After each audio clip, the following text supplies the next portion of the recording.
Si vous êtes comme moi propriétaire d'un cabriolet, donc Z3 ou Z4 dans mon cas, donc c'est un Z4 3 litres, vous avez sans doute vécu cette situation, ou du moins depuis quelques jours, avec la canicule qui sévit.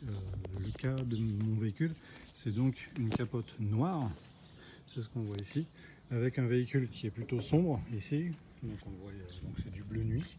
Ce qui fait qu'avec le soleil qui tape sur le véhicule, la température intérieure monte très très fort et malheureusement dans mon cas ça a justement explosé un cache plastique.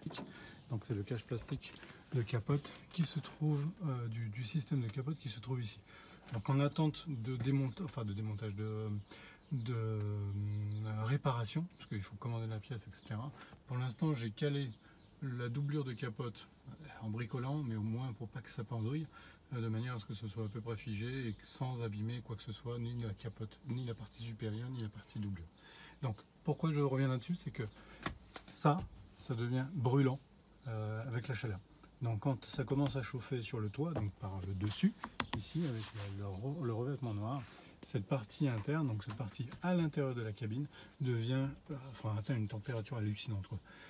Donc la solution et l'astuce trouvée, c'est déjà la première chose d'éviter l'effet loupe, donc éviter l'effet serre en mettant une plaque, donc c'est la plaque que j'utilise pour l'hiver aussi d'ailleurs, sur le pare-brise. Donc ça permet à ce que les rayons soient réfléchis automatiquement, donc de préférence blanc bien sûr, pour ne pas que ces rayons pénètrent la cabine et restent piégés à l'intérieur, donc et fassent chauffer la cabine. Deuxième astuce, c'est donc un simple drap blanc qu'on met par-dessus cette toile, donc qui va permettre juste calé comme ça, posé simplement, et puis coincé avec les portes, va permettre de ne pas stocker la chaleur sur la capote. Donc c'était un minimum en tout cas.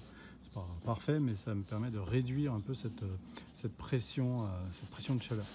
Troisième petite astuce, c'est de ne pas fermer les vitres. Laisser un filet, donc moi je laisse un filet d'à peu près 2 cm, ce qui fait que là ce qu'on voit, ici je peux passer ma main. Donc ça permet justement que l'air chaud qui arrive dans la cabine puisse s'en aller, parce que l'air chaud monte en hauteur, et donc monte en hauteur, arrive sur la partie vitre et s'évacue de l'extérieur.